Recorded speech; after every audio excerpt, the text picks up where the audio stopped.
should that be it? Also, I think you shouldn't worry about it. Okay. Just continue and, directly not attention. Otherwise, you're not going to stop.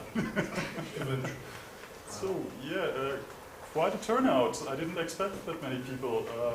Thought maybe 3, 4, 5 people and that would be it, but clearly I was quite wrong. So, yeah, I'm Christian from Germany, and not just Germany but Berlin.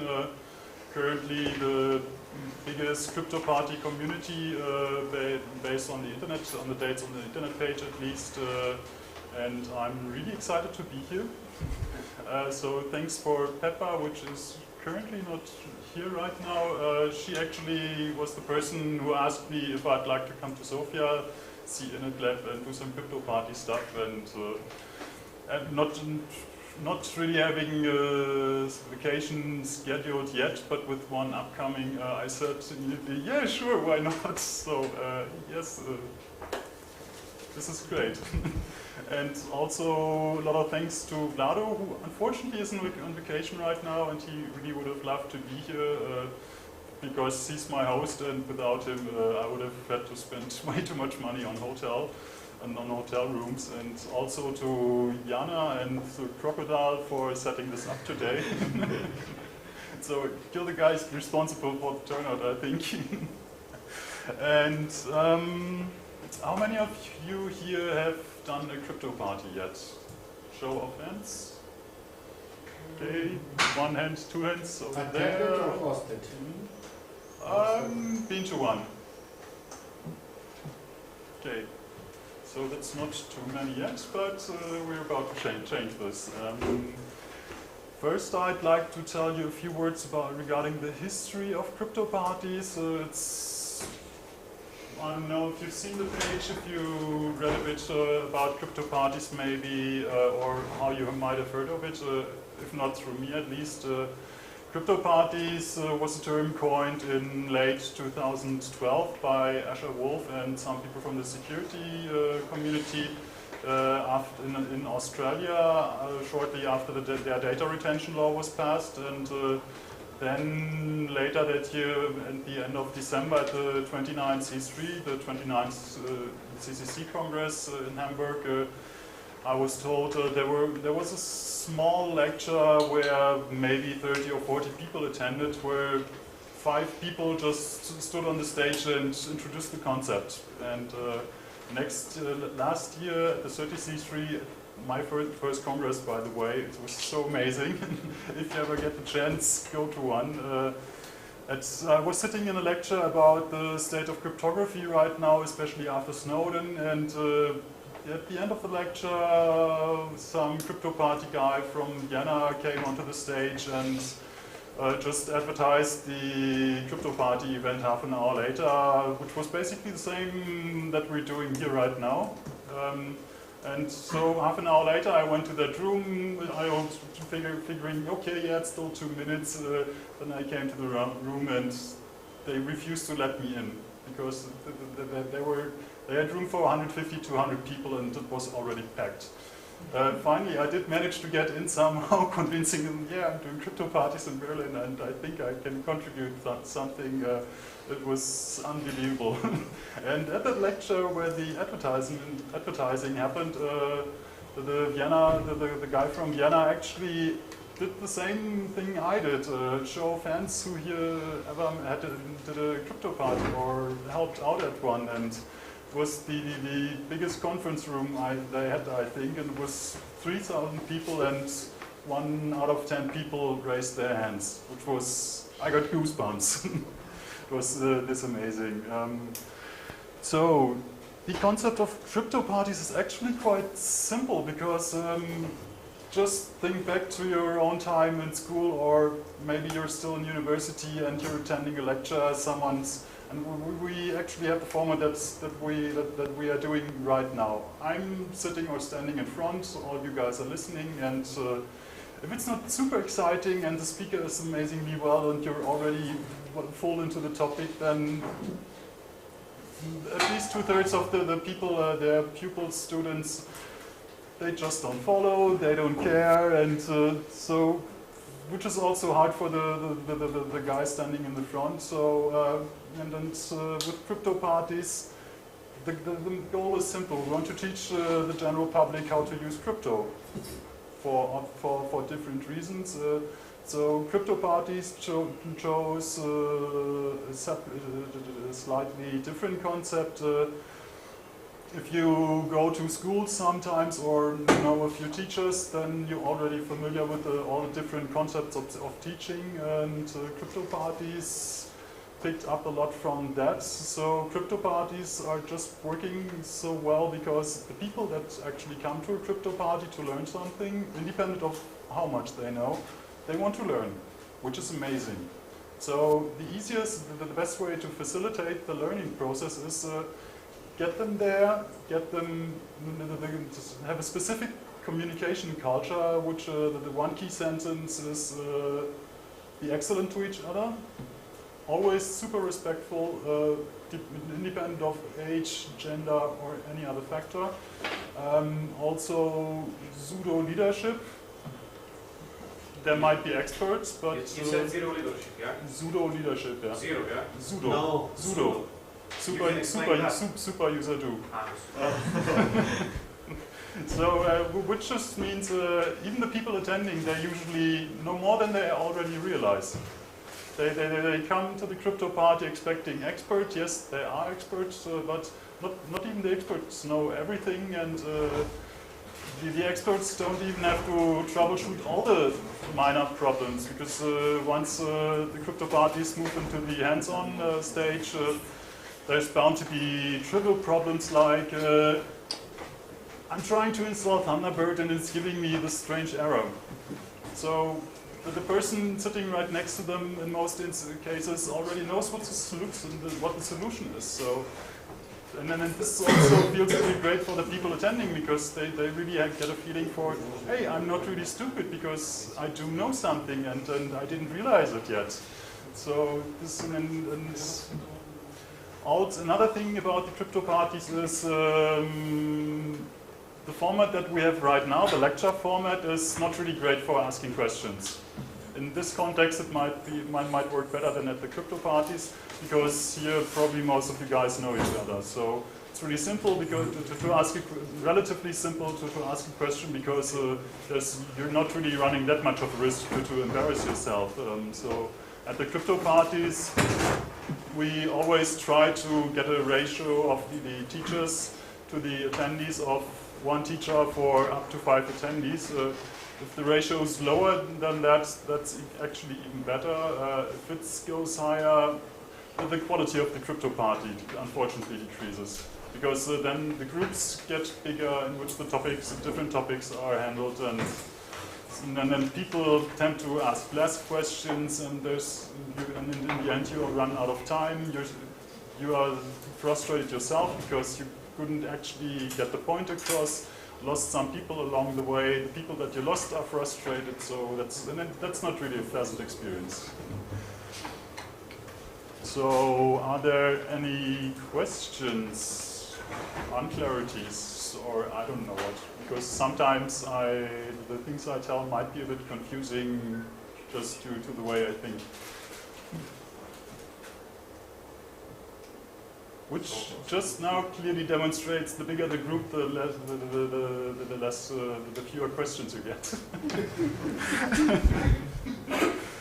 So now I'll be talking about what a typical crypto party, at least in Berlin, looks like, which is generally what most crypto parties, how most crypto parties are run, at least in Vienna, in Graz, and several other major cities. We usually, before you can host a crypto party, of course, you have to set a date. You have to recruit crypto angels, the so-called helpers. And then depending on your own knowledge and the knowledge of the helpers, you can then make some notes about the pool of topics that you can actually offer. So it could either be a list a mile long, or it could just be one topic, depending on how big the crypto party might be, the kind of people attending. you have a lot of freedom in that regard. Just set some topics, put them on the web page, on flyers, or whatever way you choose to advertise the event. And then when the people start to arrive, it usually helps a lot if you don't start right away, but it's super important for the people, if they arrive, okay, they set up their laptop, what's the Wi-Fi password, if there is any, what people are around, to socialize a bit, because if you spend half an hour sitting to another person, you're bound to have at least said hello to each other. So later, if you're sitting at the same table, it's much easier to ask questions. And then plus people will be a lot less stressed. And the setup of the room itself is also very important. Setting up a CryptoParty room like this in the typical lecture formation, clearly not a good idea, because people are bound to focus their attention to the front of the room, and instead of just focusing on each other. So you will always have to rearrange the tables so that you have smaller groups of between 5 and 10 people, depending on the rooms and the chairs and the tables. And then once the people have arrived and they had between 30 and 60 minutes, or you can even make it up to 2 hours depending on the cultural context or the weekday or whatever. You have a lot of freedom there too, of course. Then you start with a short welcome, saying hello to the people, giving some thanks to the people who provided the room, who did the organizing, the CryptoParty angels, and especially a lot of thanks to the people attending, because in the end it's all about them and not just the people hosting it. Because ego is one thing, it's nice to get it confirmed, but in my opinion, the biggest confirmation of what you're actually doing is if the people are happy, if they actually learn something, if they're happy. So, and in the welcoming speech, it's also very important to explain the communication thing about it, of crypto parties. Be excellent to each other. If you know something, you don't have to ask the expert. Your neighbor, the person sitting right next to you, might know these things also. And it's always quite nice to even repeat the point of, if there's anything not fully clear, just ask right away. Because if you start in a group of 5, if you lose one person, then you only focus on 4, and then soon it's only 3 people left, and by the end of the CryptoParty you will have effectively taught just 1 person out of 5, which is not what we want, to put it politely.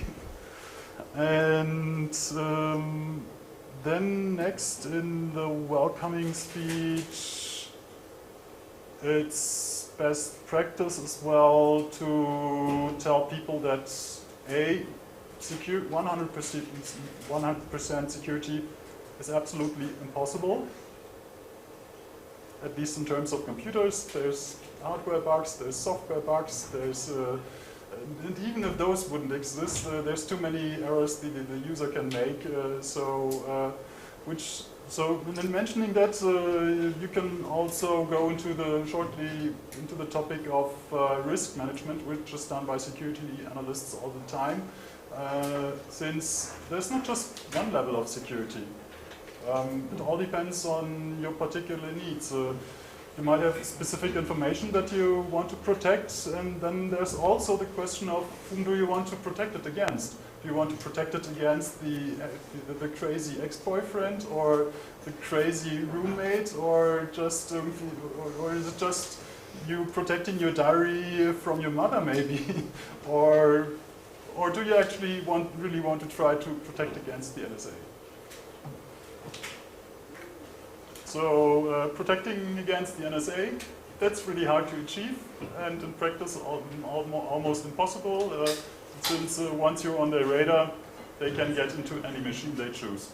So we can protect against anything, and with this with the risk analysis, risk management, and also security never being 100%, it's also super important to always point out that security is also a process. Because depending on the person's knowledge,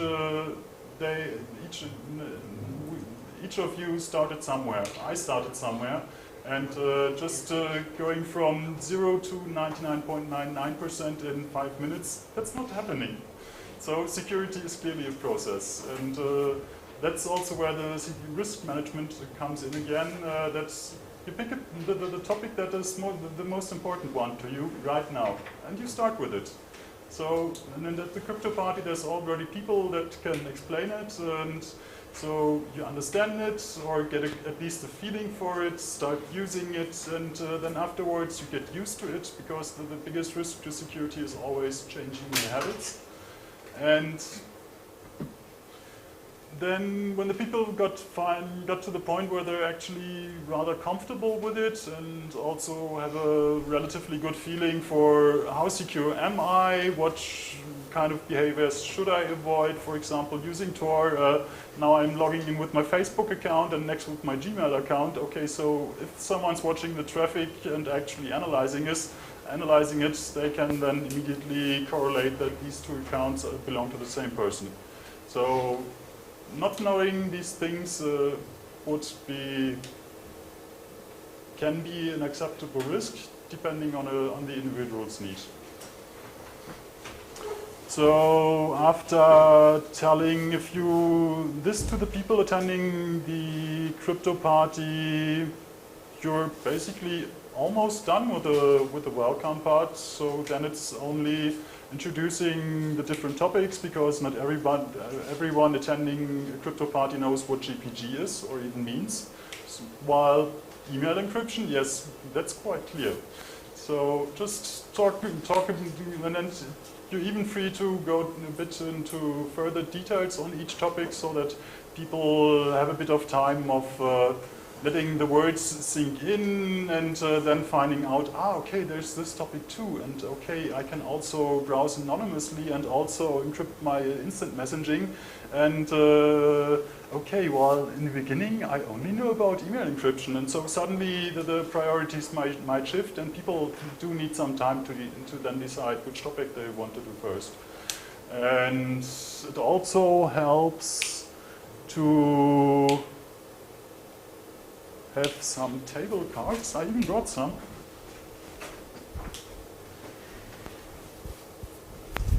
So at a CryptoParty, you already have different groups, groups of tables, and you just put cards like these on each of them. Where I can get those, I will tell you later.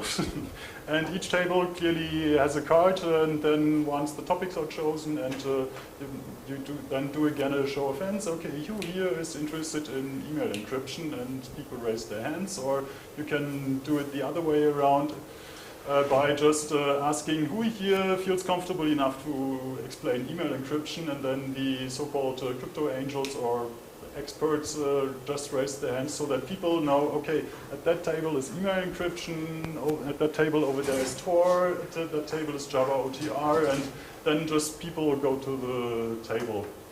So it's still a cultural thing, though. I don't know how these things would work in Bulgaria. You're the experts on that. So yeah, and once the people are on the table, then the real CryptoParty starts. And clearly, there's quite a few people, hopefully only up to 5, and then you just explain the email encryption or whatever to them. Okay, what's next and how we're going to organize? Actually, that was everything. Okay, so you said that you're going to give us a card, or cards, and tell us, how we're going to... This is actually only a how-to CryptoParty. So if you're expecting... I don't expect anything. Okay. So, yeah, I think I should just explain a little bit about the explaining process regarding specific topics. What works quite well is when people are relatively or even completely new to a topic, it's always useful that when the people arrive at the CryptoParty, to actually go to them once they got comfortable at their seat, say hello, ask their name, ask their technical background, are there any specific topic that they actually would really prefer to learn today. So in some instances we had even people coming back to yet another CryptoParty with follow-up questions, which was great. So it clearly worked for them, but there still were a few kinks or problems, and so we could solve them too. And then when people are still relatively new to a topic, just start with the basics. For example, in case of PGP, mention synchronous encryption and how it's clearly not useful when encrypting your emails. Then shortly explain asynchronous encryption and symmetric and asymmetric, yeah. Thank you. And then, of course, all the other stuff related to it, and yeah. And with the different topics, the basic usual experience is that email encryption is always the one topic that takes by far the most time. If you're super fast because you're teaching computer scientists PGP email encryption, then you can manage in an hour, if you're lucky, even less. But if it's just the regular people who don't have that much of a background in IT, then plan for about 2 hours and or maybe even more. But usually after 2 hours, the concentrate. It's so much input that people just lack the concentration to get anything else in. So that would then be the part where you actually start to get the beers out of the fridge. Why does it take 2 hours to explain email encryption? I don't get that. What's there to explain that? The explanation itself usually takes only between 10 and 15 minutes, but then it's just a whole bunch of words that are not really yet related in their minds. So then you start with the hands-on. Okay, now we're installing GPG4Win and Thunderbird and Enigmail, and now we